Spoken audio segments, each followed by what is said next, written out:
Pastor Roy Gerhart from Galloway United Methodist Church in Franklin, Pennsylvania, sharing a few words of encouragement to help us follow after Jesus. Well, I've got one of my new best friends here in the back seat today. This is Lady. She's a new dog for us, and we're doing a little bit of therapeutic training. Lady has had a hard time riding in the truck. On the way home from the shelter, she had herself worked up until she was slobbering all over the place and finally made herself sick.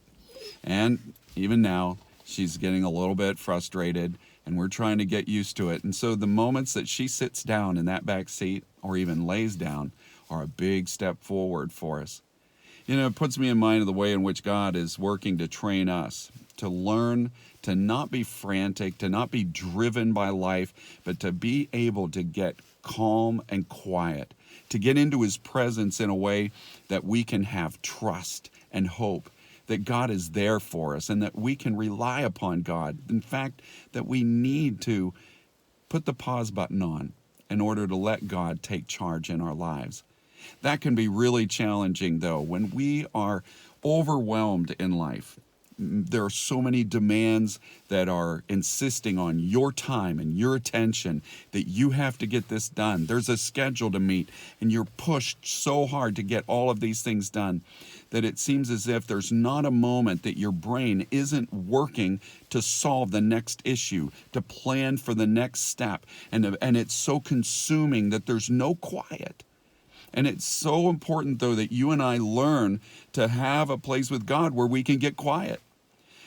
Because it can get worse, and you and I can be in a place where things are so completely out of control, frightening, just crushing us to the point that you and I throw our hands down and just throw everything to the ground to say, that's it, I'm done, I can't do this anymore, it's over. And in some of those moments, that's when you walk away from God. In other moments, and this is what God is looking for in those moments, you will throw everything down, and it'll be the first time that you've stopped, and you will turn to God and say, God, I need you. And for the first time, you're truly open to God working in your life. You see, we can end up in that spot, but God would rather build this into our life with a little bit of therapeutic training. You see, when God brought His people out of Egypt, He brought them to the Red Sea. There they faced an insurmountable obstacle, at least for them. And their enemy was breathing down their necks, and Pharaoh was coming after them. The people went into a total meltdown. They were completely freaking out. And they came to Moses as a mob, screaming at him that he had brought them out there just to get them killed. He was just, to them, he was a total failure. They said to him, were there no graves in Egypt that you had to bring us out here to die? I mean, they are in complete despair. But Moses' response was to say to them, be quiet, stand firm, be still, and let God fight for you. And God did. God opened up the sea. He confused the Egyptians. He broke down their chariots. He bogged them down, and then He wiped them out. God stepped in for them, but they didn't really have the ability to trust Him in that crisis. They were so frantic, so worked up, that they had no idea how to really turn to God. Moses had to just forcefully direct them to turn their attention to God. And the Lord will bring you and I into the crisis moments in our life where we just have to be confronted with our faithlessness and our inability to be quiet and let God take the lead. And with that unwillingness, God can bring us to that place where everything comes slamming down and you are left with nothing else to turn to. No one else as a hope but God alone.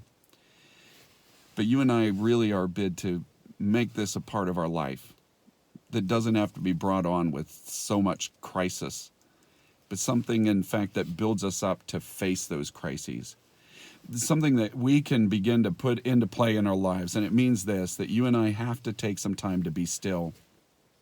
I remember there was a point where I started waking up really early in the morning, like an hour before the alarm. And at first I was frustrated by that. And then all of a sudden I just shifted my thoughts on that completely and said, you know what, maybe this is the time that God is waking me up so we could have a little time together.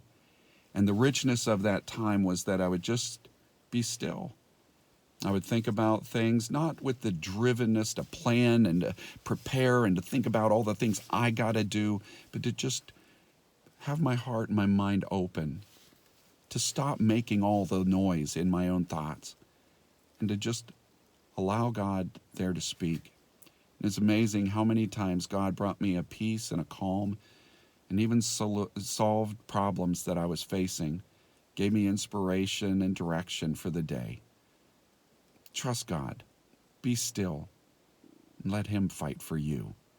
May God bless you today. And as you share this good news, may God make you a blessing wherever He takes you.